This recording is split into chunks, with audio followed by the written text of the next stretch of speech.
When you're representing the best of the best, everything's great. The turret from Tier 10 mediums.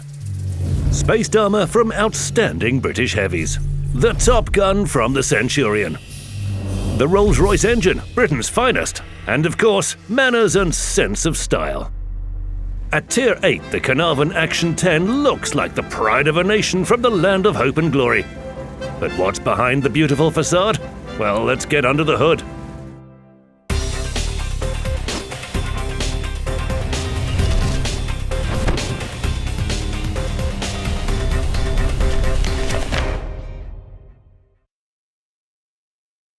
The Caernarvon Action X is a premium tank, a steady earner in battle. There's a business mind in this beautiful machine. In his pursuit of credits, the Briton will take some catching. Its top speed is 36 km per hour, thanks to more than 14.5 horsepower per tonne. Together, both are good indicators that the Caernarvon Action X can reach the front before many, but it's unlikely you would want to.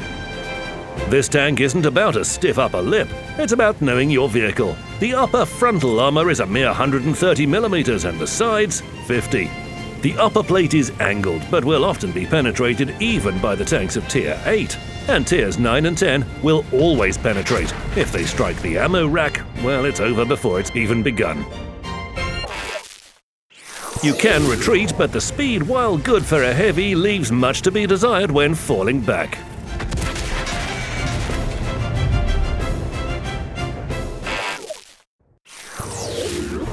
That's why the Caernarvon Action X shouldn't rush into an attack all guns blazing.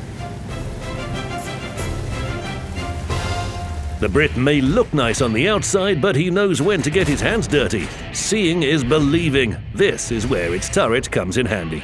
The front boasts 254mm of armour and 152 on the sides. The tower allows you to draw an enemy into firing with little chance of penetrating, yet you shouldn't directly engage Tier 10 tanks. But against his peers, the Caernarvon Action X will stand his ground.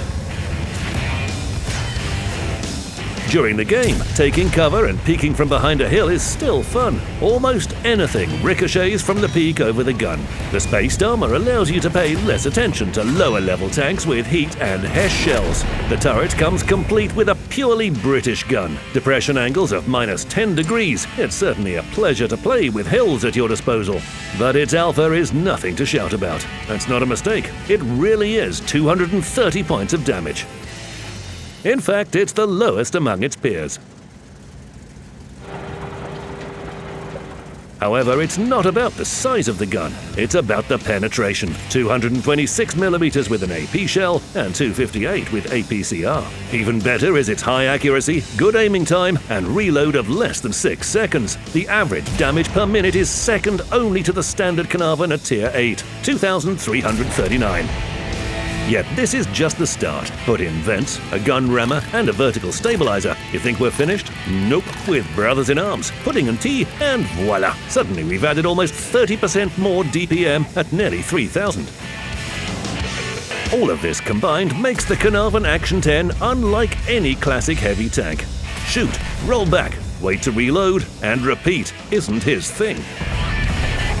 This Brit has more energy. You can protrude from behind a hill, ricochet rounds off the turret, fire back and change position.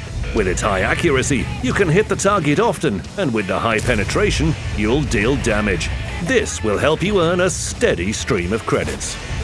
The Caernarvon Action X deals damage with little effort against Tiers 6 and 7. It's a little bit more difficult with Tier 8 and above, but accuracy helps.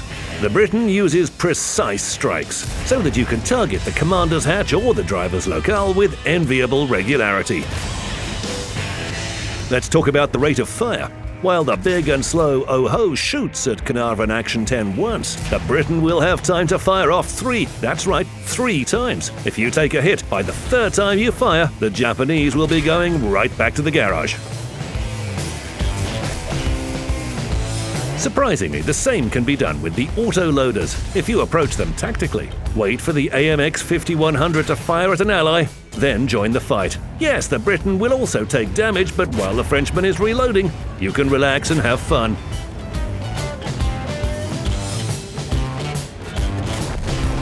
Now let's talk DPM. A platoon of the 3 Caernarvons is one short of the 4 horsemen of the apocalypse.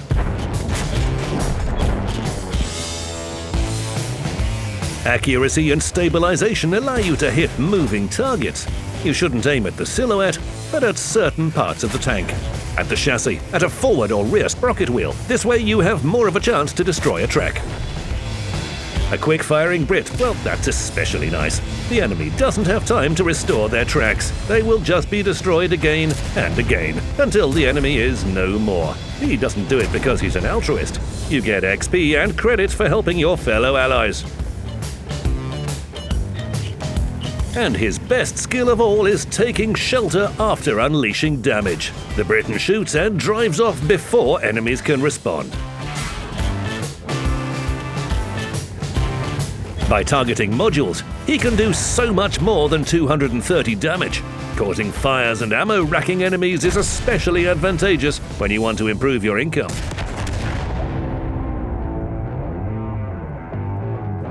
With him in your arsenal, there's no such thing as boring or slow battles. The Brit has 2 states. He's either shooting or preparing to shoot. Whether the tank is idle, on the move, peeking out, hiding, or anything else. The main thing is not to stop. He's for those who like to shoot a lot and quickly, and for those who want to earn and are ready to give their all.